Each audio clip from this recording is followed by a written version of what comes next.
Good afternoon, ladies and gentlemen. Welcome to the hit show, a story written by a current prisoner with your friendly neighborhood Tony, man.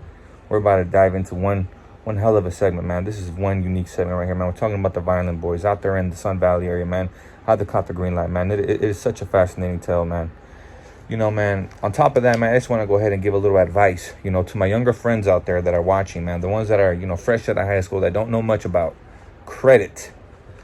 Credit is everything, ladies and gentlemen, man. Take care of your credit. Life is so much easier, man, when you have established credit, man. If you don't have credit, man, and you abuse it and you mess up your numbers, man, life becomes a lot harder. When you go pull out your vehicle, you're going to get hustled, man. That same payment, if you have good credit, let's just say you go pull out a truck and you want to get that truck. If with good credit, you'll get a payment maybe with $400. If you have jacked up credit, your payment will come out to $700-800 for the same truck. That credit score represents who you are. It says, hey, you know what? We can confide in this individual. We can let him borrow $1,000, $2,000. We can let him take that Mercedes Benz off the lot because we know that his credit speaks for him. We know that we can confide in him, that he'll pay us back. That's what that credit score means, ladies and gentlemen. And for those of you that are men that want to become homeowners, such as myself, that's my main dream, is to become a homeowner. You got to have good credit. You got to have good credit, man. So let's go ahead and dive into this prison interview. This ain't no advice show, but, I just want to give that advice to my little friends out there, man. To the younger homies that are listening, man. This game banging lifestyle, man, it's not a joke, man. Let's go to school, man. Let's make some money. Let's get some degrees. Let's open up some businesses, and let's take over the world, man. Sky's the limit. Let's go. Hit that like and subscribe on your way out. So what did they call you? So I wish to be anonymous right now. That's totally cool. I totally respect that, my friend. Do you wish to disclose where you come from? Yes, I would like to do that. Where are you from right here, my friend? I'm originally from Sun Valley, California, from the neighborhood called Violent Boys. What are you incarcerated for, and how long is your sentence? Right now I'm incarcerated for robbery, 211, and residential burglary.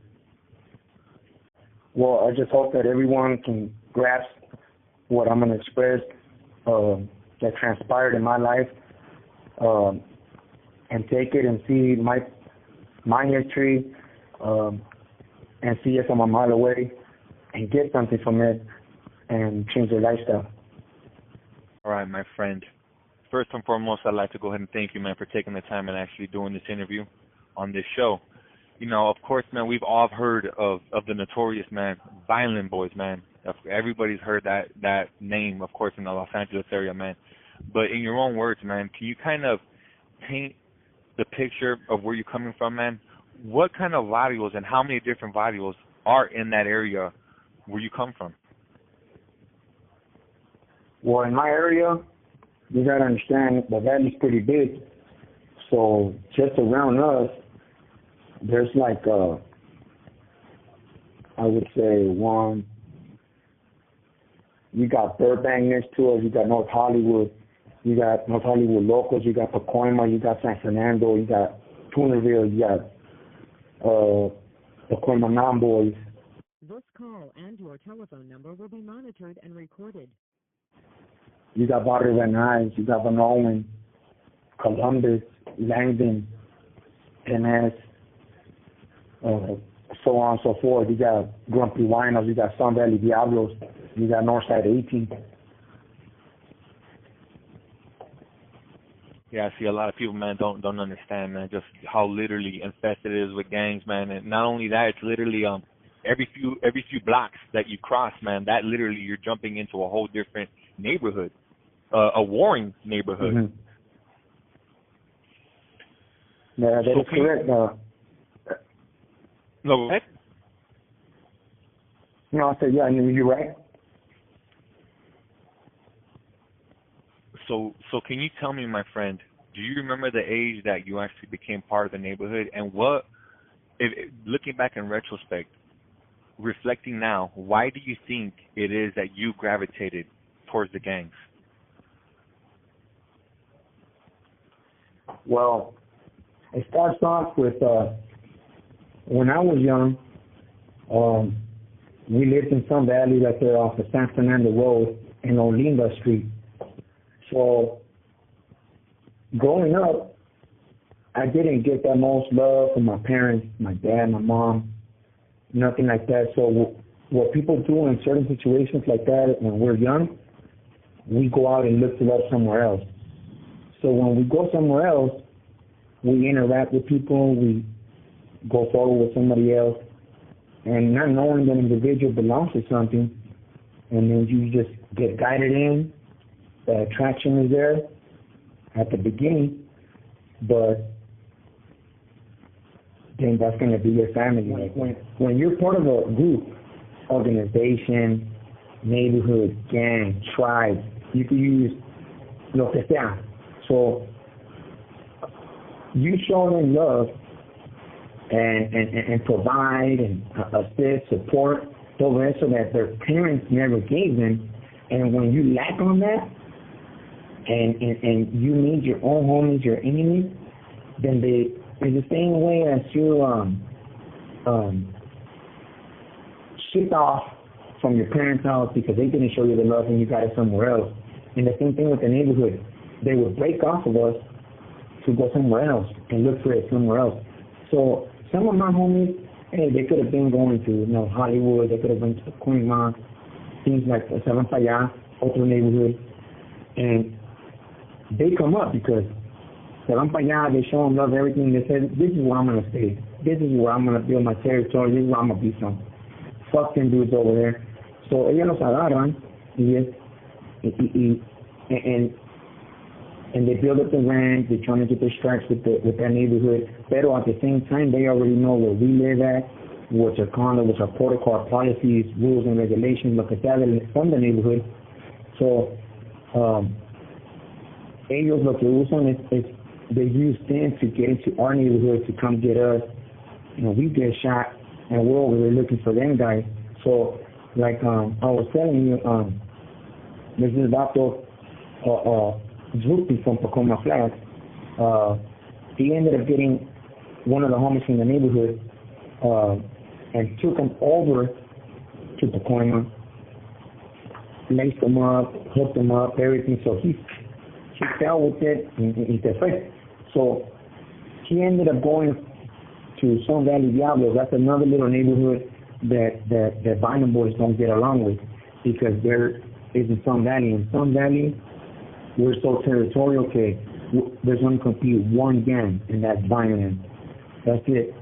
So este vato, brainwashed, clutchy, with weapons, supported them, gave them money, gave them a car, everything.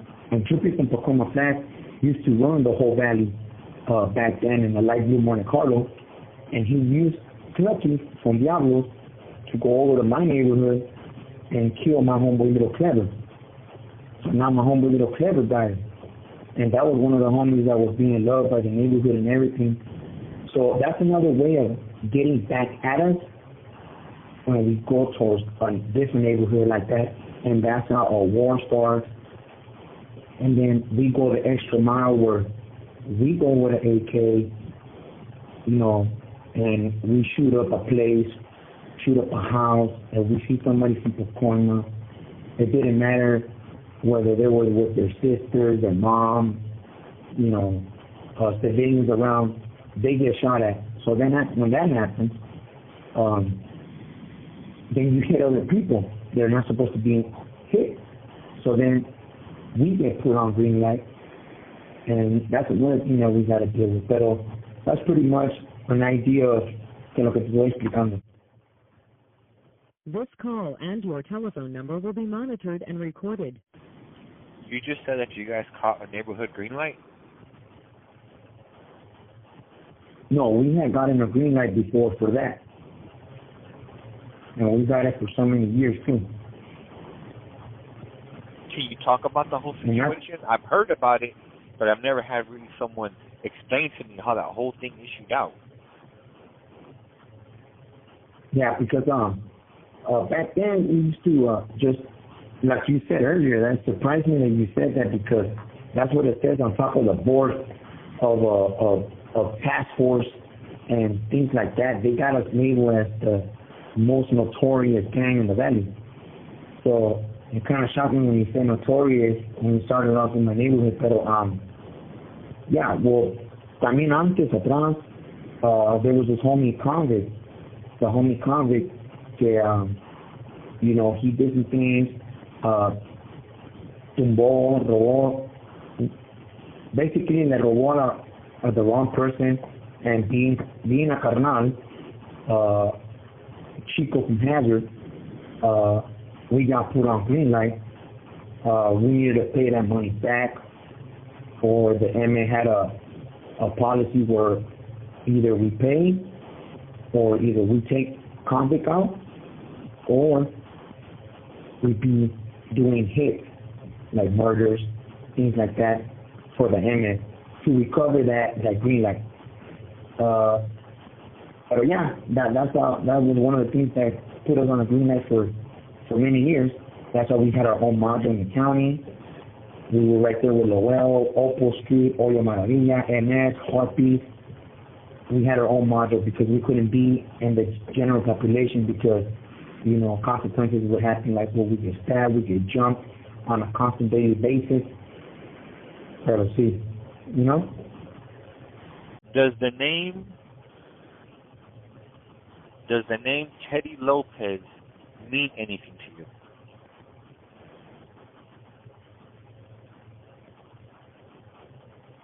Who? Teddy Lopez. It says right here that Teddy Lopez was the founder of the Violent Boys, and he was murdered by Mexican mafia members in a nightclub in Monterey Park in 1998.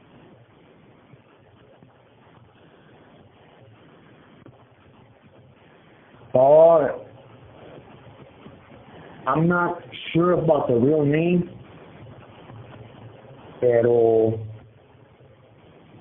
it's almost around the time. You said a nightclub? Yes, a Monterey nightclub. Did he own a motorcycle? I wouldn't be able to answer that, give you a correct answer on that. I wouldn't know, but I'm just reading a little document right here that says something like that the Mexican mafia murdered a Teddy Lopez, who was a founder of the Violent Boys, and the murder took place in Monterey Park at a nightclub in 1998. Yeah. Yeah.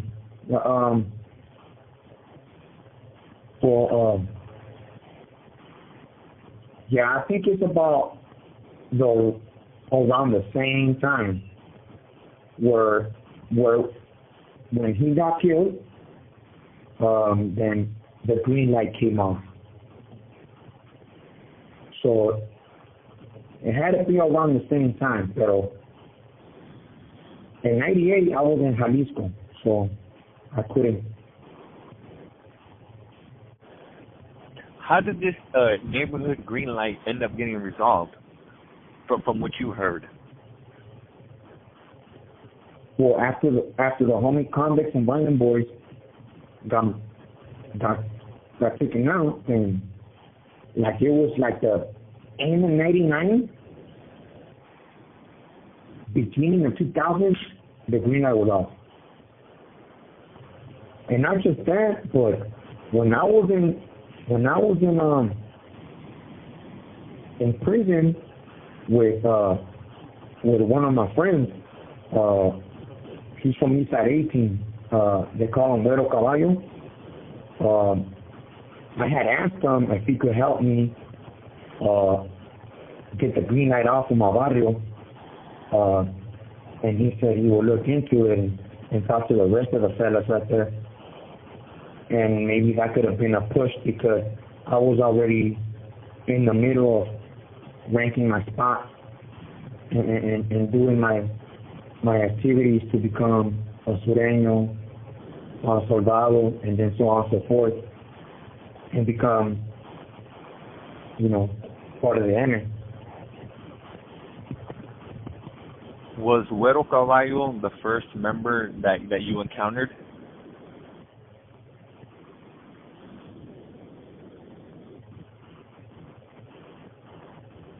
Yes, he was. What was that experience like, that man? What was his persona like as an individual? Was he one of those serious individuals who you couldn't talk to? Was he laid back? Was he a funny individual? What was his persona like, man? No, he was real calm, cool, collected. He was feeling it. He was just like your mentality has to be. I could tell you this, that like a lot of people, they're not advanced like some other individuals. Like it could be somebody that's 40 years old que casi no sabe nada, he hasn't done much, and someone that's probably like around my age that made an effort to do a lot, staff people, be in position, have authority amongst 1,000 people, orchestrate things, have a level-headed, a good head on the shoulders, make sure that no one's without. I would know and accept him as a camarada, as a homie first, until he tells me otherwise as far as like who he is. Then I do admire that fact and I respect it and things like that, and because of him, that was our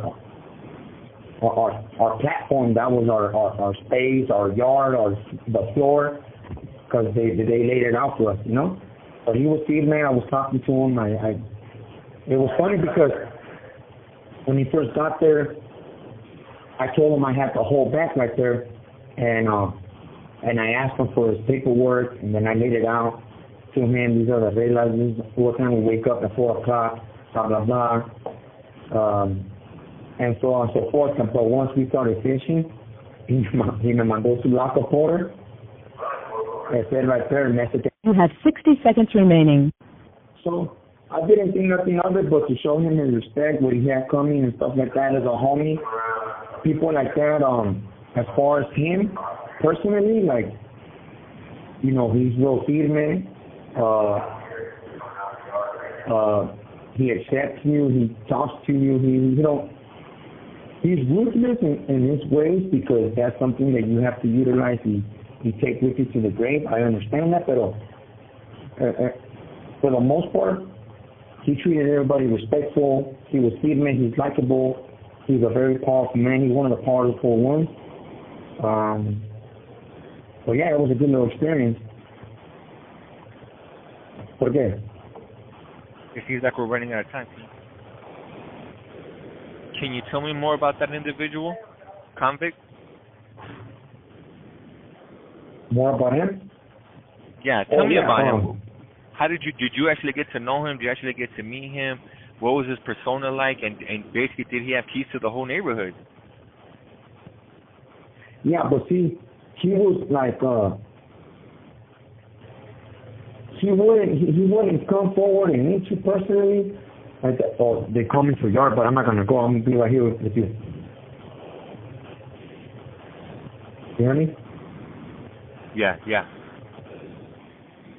So I told him, okay, I'm not gonna go to yard. I'm gonna be right here. But so este vato convict, the ones that I was always with was the ones that jumped in like Big Now, Horse, Bubba. But I would always be in the area where he used to be always at, because we used to have our meetings behind the Garmo on the Garmo Street in Crockett.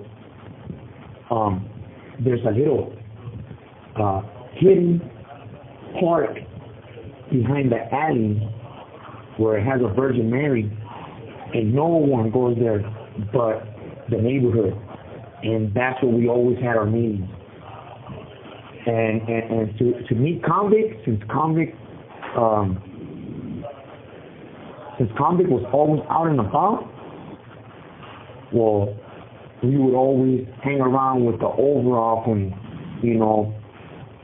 los homies que están ahí guarding everything. And sometimes you can't go into certain spots, but you gotta understand. Back then, I was young, más morrillo, pero sí, But he was always taking care of the neighborhood. He was providing. He was a supporter. Everybody loved him. He did a whole lot in the neighborhood. Up to where like everybody had guns. Everybody had almost like a bulletproof vest. We had our own nightclub right there in San Fernando Road. This call and your telephone number will be monitored and recorded. In between Olinda and Sunland on San Fernando Road, había un nightclub ahí back in the 90s. And we used to be right there. And that was the hood nightclub. Everybody was there. From Toker, Horse, Bouncer, Big Clown, Evil, Toker, Cartoon, Knick-Knack. Amalia was Big Capone's sister, and Amalia was the only hyena that was considered from Violent Boys. The only one, just because she was the homegirl and she was the homie sister, and she shot Spooky in the stomach one time for calling her up. Because the neighborhood didn't want hyenas. We don't got violent girls. We got violent boys. So every time the hyenas are right there with the homies, getting tweaked out, looking for someone to take care of them and shit like that. But the homies will attack some valley after they or whatever, and they think that those are the hyenas from the hood and this and that. When they start cleaning some valley or violent boys, this and that. There's some other homie that doesn't take that too highly. They beat them up, they them up, and they make them cover that up and shit like that. But Villain, they call her Villain, Amalia. She was the only hyena from Violent back then, the only one. But yeah, pretty much, like nobody wanted to take them out like there and then porque she did so much for the neighborhood, and and so that happened with the MS and things like that. And we got on Greenlight, and after that happened, nos quitaron the Greenlight. Have you ever seen the movie My Family? No, never seen it. Never seen that one. Never seen Blood In, Blood Out. Never seen American Me. None of that. Well, My Family is a good one. It's not too gang related, but there is a scene where two rival Chicanos from different neighborhoods, they meet up at a nightclub. They're dancing, they bump into each other. One of them takes out a filero, and before you know it, one's on the ground bleeding. And long story short, the other cholo ends up getting killed by the police. Does anything like that stick out to you from your nightclub years back in those days?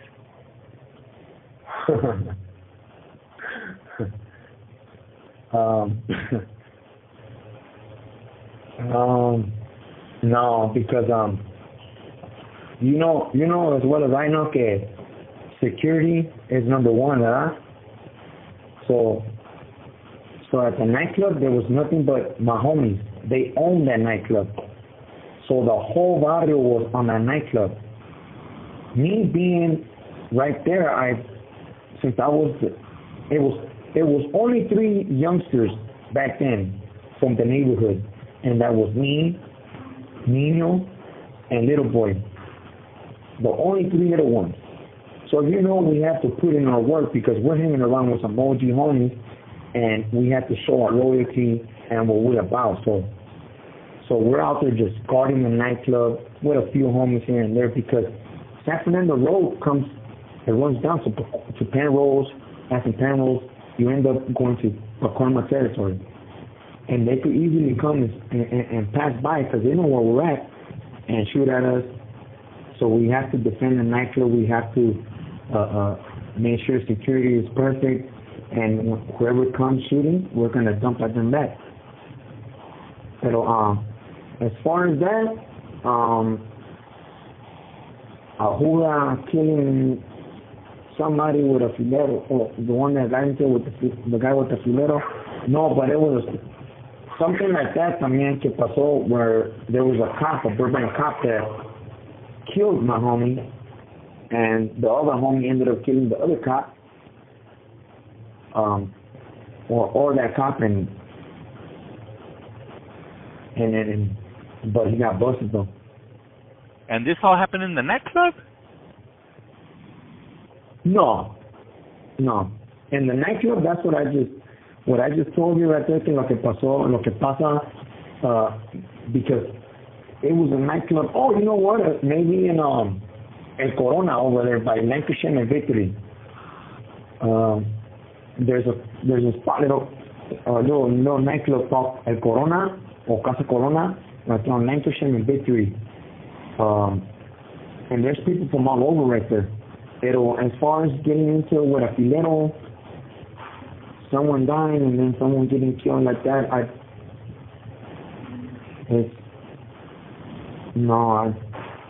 I was too busy going back and forth to Mexico and coming back and in the 90s.